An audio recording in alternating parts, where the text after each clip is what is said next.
এটা ডাঙৰ খবৰ বিগ ব্ৰেকিং নিউজ ধিং কাণ্ডৰ হৈতে দুই অপৰাধীক ইতিমধ্যে গ্ৰেপ্তাৰ কৰা হৈছে এই মুহূৰ্তৰ এটা ডাঙৰ খবৰ ইতিমধ্যে তিনিগৰাকী অপৰাধীৰ ভিতৰত এগৰাকী অপৰাধীক এনকাউন্টাৰ কৰা হৈছিল অৰ্থাৎ এগৰাকী অপৰাধীৰ মৃত্যু হৈছিল আৰু তাৰ পাছতে এতিয়া যি দুগৰাকী অপৰাধী পলাতক অৱস্থাত আছিল এই দুইগৰাকী অপৰাধীক ইতিমধ্যে আটক কৰিছে নগাঁও আৰক্ষী আৰু এই মুহূৰ্তত জনাইছে এটা ডাঙৰ খবৰ আৰু এই মুহূৰ্তত এটা ডাঙৰ খবৰ ইতিমধ্যে ধিঙৰ মূল মাষ্টাৰমাইণ্ড তিনিগৰাকী অপৰাধীৰ ভিতৰত এগৰাকী অপৰাধীৰ মৃত্যু হৈছিল আৰু ইয়াৰে দুগৰাকী অপৰাধীক ইতিমধ্যে গ্ৰেপ্তাৰ কৰিছে নাগালেণ্ডৰ পৰা গ্ৰেপ্তাৰ কৰা হৈছে দুই ধৰ্ষণকাৰীক নাগালেণ্ডৰ পৰা গ্ৰেপ্তাৰ কৰা হৈছে আৰক্ষীৰ জালত ফৰিদুল ইছলাম গোলাপুদ্দিন দুই অভিযুক্ত পলাতক ঘোষণা কৰিছিল নগাঁও আৰক্ষীয়ে আৰু নগাঁও আৰক্ষীয়ে 22 আগষ্টৰ পিছত সুদীৰ্ঘদিন তেওঁলোকে অভিযানৰ অন্তত গ্ৰেপ্তাৰ কৰিবলৈ সক্ষম হৈছে দুই অভিযুক্তক নাগালেণ্ডৰ পৰা নগাঁওলৈ আনি থকা হৈছে অভিযুক্ত ধিং কাণ্ডৰ দুই পলাতক অভিযুক্তক গ্ৰেপ্তাৰ কৰা হৈছে আৰু এই মুহূৰ্তৰ জনাইছে এটা ডাঙৰ খবৰ কিয়নো 22 আগষ্টৰ পাছতে তফাজুল ইছলামৰ মৃত্যু হৈছিল কিয়নো উক্ত ঘটনাৰ বাবে যেটো ঘটনাস্থলী আছিল এই ঘটনাস্থলীলৈ নিখা আৰক্ষীয়ে লৈ যোৱাৰ সময়তে তফাজুল হুছেইনে পলাবলৈ চেষ্টা কৰোতে পানীত পৰি মৃত্যু হৈছিল তফাজুল ইছলামৰ আৰু তাৰ পাছতে দুই অভিযুক্ত পলাতক হৈ আছিল আৰু দুইগৰাকী অভিযুক্তক ইতিমধ্যে নগাঁও আৰক্ষীয়ে গ্ৰেপ্তাৰ কৰিবলৈ সক্ষম হৈছে ইয়াৰে ফৰিদুল ইছলাম আৰু গোলাপুদ্দিন এই দুইগৰাকী অভিযুক্ত পলাতক হৈ আছিল আৰু দুইগৰাকী অভিযুক্তক ইতিমধ্যে গ্ৰেপ্তাৰ কৰিবলৈ সক্ষম হৈছে নগাঁও আৰক্ষীয়ে নাগালেণ্ডৰ পৰা আৰু নাগালেণ্ডৰ পৰা পুনে লৈ আহি থকা হৈছে এই দুইগৰাকী অপৰাধী আৰু ইতিমধ্যে আমি দেখুৱাবলৈ চেষ্টা কৰিছো এই দুইগৰাকী অপৰাধী ইতিমধ্যে দুইগৰাকী পলাতক অৱস্থাত আছিল ফৰিদুল ইছলাম আনহাতে গোলাপুদ্দিন নগাঁৱত সংগঠিত হৈছিল নগাঁৱৰ ধিঙত সংগঠিত হৈছিল এক ৰাজ্য জুকাৰি যোৱা ডাঙৰ ঘটনা কিয়নো এই ঘটনাত তিনিগৰাকীকৈ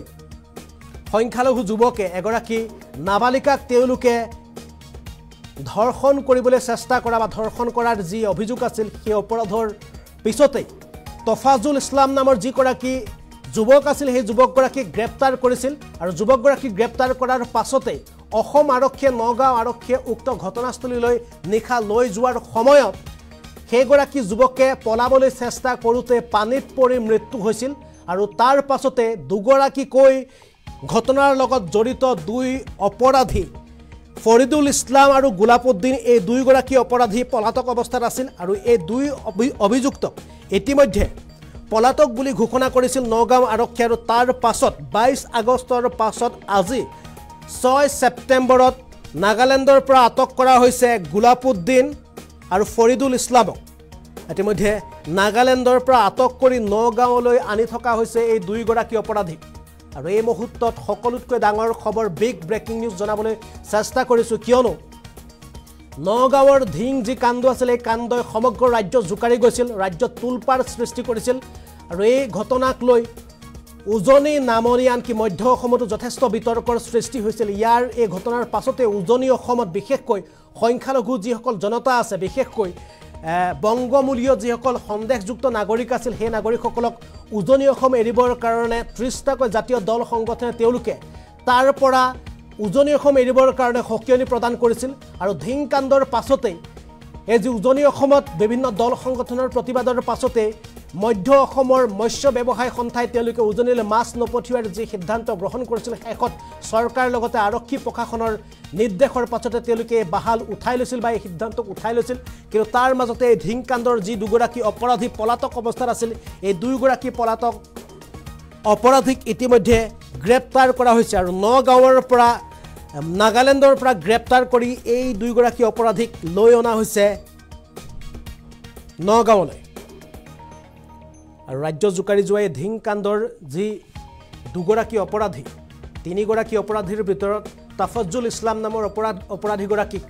লৈ যোৱা হৈছিল ঘটনাস্থলী সংঘটিত হোৱা স্থানলৈ আৰু যি ঠাইত ঘটনা সংঘটিত হৈছিল সেই স্থানত তফাজুলক সমগ্ৰ তদন্তৰ বাবে সেই স্থানলৈ লৈ যোৱাৰ সময়তে পলাবলৈ চেষ্টা কৰিছিল আৰু পলাবলৈ চেষ্টা কৰাৰ সময়তে পুখুৰীত পৰি মৃত্যু হৈছিল তফাজুল ইছলামৰ আৰু তফাজুল ইছলামৰ মৃত্যুৰ পাছতে সমগ্ৰ গাঁওবাসীয়ে তফাজুল ইছলামৰ পৰিয়ালক তেওঁলোকে বৰ্জন কৰিছিল আনকি তফাজুল ইছলামলৈ যোৱা ঘৰলৈ যোৱা বাটু তেওঁলোকে বন্ধ কৰি দিছিল আনকি ৰাজহুৱা কবৰস্থানত কবৰ নিদিয়াৰ সিদ্ধান্ত গ্ৰহণ কৰিছিল আৰু ইয়াৰ পাছত দুগৰাকীকৈ অপৰাধী পলাতক হৈ আছিল আৰু সেই দুগৰাকী অপৰাধী হৈছে ফৰিদুল ইছলাম আৰু গোলাপউদ্দিন শেহতীয়া পৰ্যায়ত এই দুগৰাকী অপৰাধীকো গ্ৰেপ্তাৰ কৰিবলৈ সক্ষম হৈছে নগাঁও আৰক্ষীয়ে নাগালেণ্ডৰ পৰা গ্ৰেপ্তাৰ কৰা হৈছে দুইগৰাকী অপৰাধীক ইতিমধ্যে নাগালেণ্ডৰ পৰা লৈ অহা হৈছে নগাঁৱলৈ